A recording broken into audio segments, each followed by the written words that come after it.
saya Riful Adam, D3 Manajemen Informatika dari Perguruan Tinggi Politeknik Diksi Input Serang.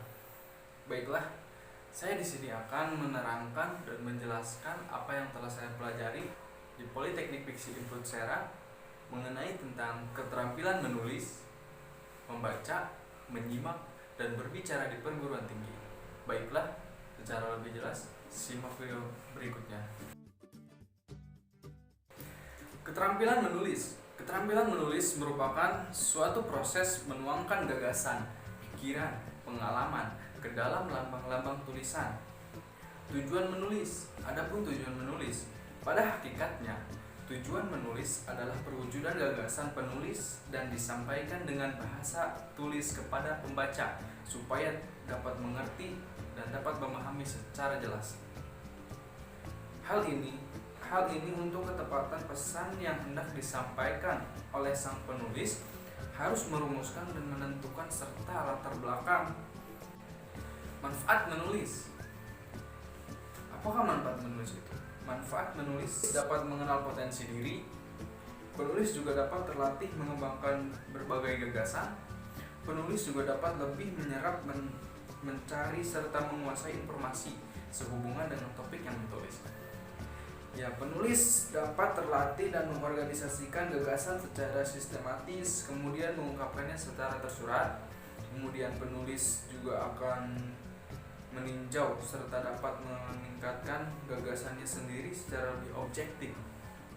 Penulis juga akan lebih mudah memecahkan permasalahan karena dapat menganalisis tulisan, dan penulis juga akan mendorong pembaca untuk terus belajar secara aktif. Menulis juga akan membiasakan berpikir serta berbahasa secara tertib. Adapun fungsi menulis sebagai berikut. Kegiatan menulis merupakan salah satu bentuk kemampuan seseorang dalam membekali ide-ide, gagasan, atau pendapat dan keterampilan berbahasa yang bersifat aktif dan produktif untuk mengutarakan urutan pikiran, perasaan yang ada dalam setiap individu dengan bahasa melalui komunikasi tidak langsung dan yang paling kompleks. Berikutnya adalah membaca. Membaca adalah kegiatan melihat tulisan, bacaan, dan proses memahami isi teks dengan bersuara atau di dalam. Kegiatan membaca meliputi membaca nyaring dan membaca di dalam hati. Membaca nyaring adalah kegiatan membaca yang dilakukan dengan cara keras di depan umum, baik dimanapun si pembaca itu membaca. Sedangkan kegiatan membaca dalam hati adalah kegiatan membaca yang hanya dilakukan untuk dimengerti dan dipahami dengan maksud tertentu. Teknik membaca. Adapun teknik membaca yang harus kita ketahui adalah yang pertama, skimming. Apa itu skimming? Skimming atau yang bisa disebut baca layap merupakan teknik membaca dengan mengambil intisari atau ide pokoknya saja. Yang kedua, scanning. Scanning bisa juga disebut dengan membaca tatap atau memindai, merupakan teknik membaca tepat dan teliti. Jenis teknik membaca ini bertujuan untuk memperoleh fakta atau informasi tertentu. Yang ketiga, selecting. Biasanya juga disebut teknik-teknik baca pilih. Jenis teknik membaca yang satu ini cukup terbilang sangat mengutamakan kebutuhan, karena artinya memilih teks yang bagaimana yang dibaca berdasarkan pada kebutuhannya. Yang keempat, skipping. Apa itu skipping?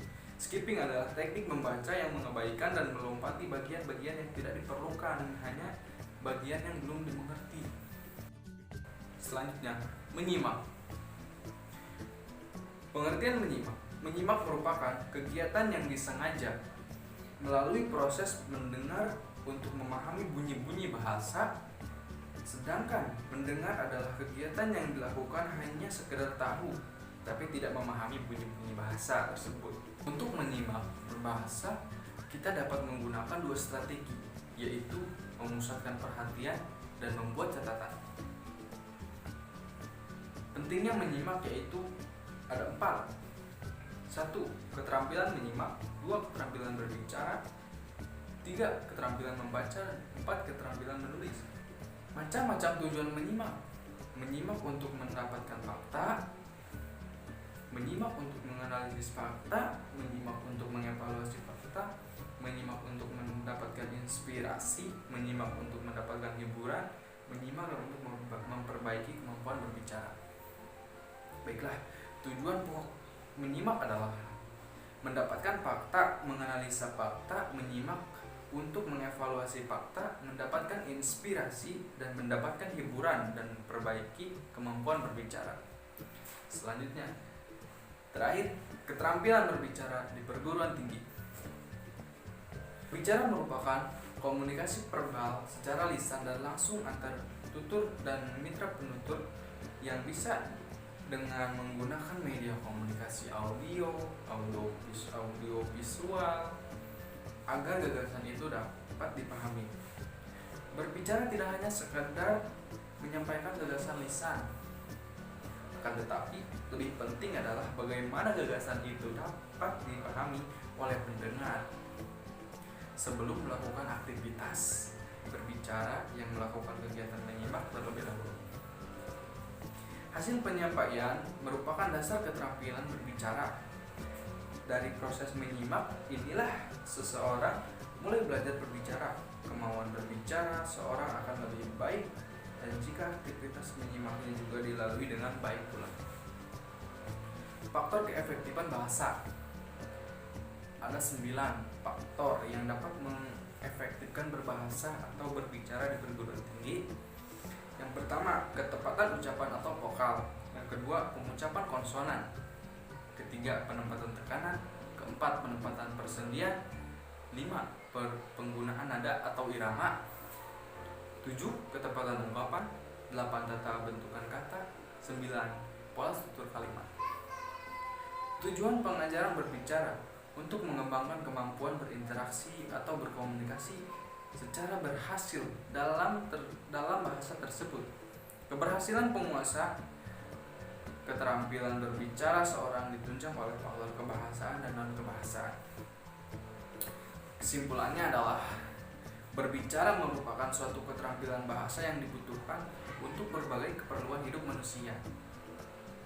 Berbicara dan menyimak saling melengkapi dan berpadu menjadi komunikasi satu lisan. Tujuan utama berbicara adalah untuk berkomunikasi. Berbicara dapat dibedakan menjadi berbicara persuasif, instruksif, dan rekreatif.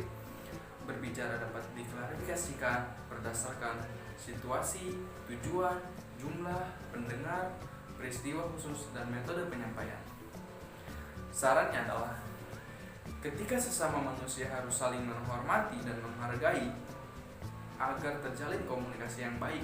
Dalam kesempatan ini penulis bermaksud ingin menyampaikan saran yang sekiranya dapat memberikan manfaat, karena berbicara sangatlah penting dan berkomunikasi jika kita perlu memahami bahwasanya kita juga harus memperhatikan, menyimak, mengolah semua yang telah kita simak, lalu menuangkannya dalam berbahasa.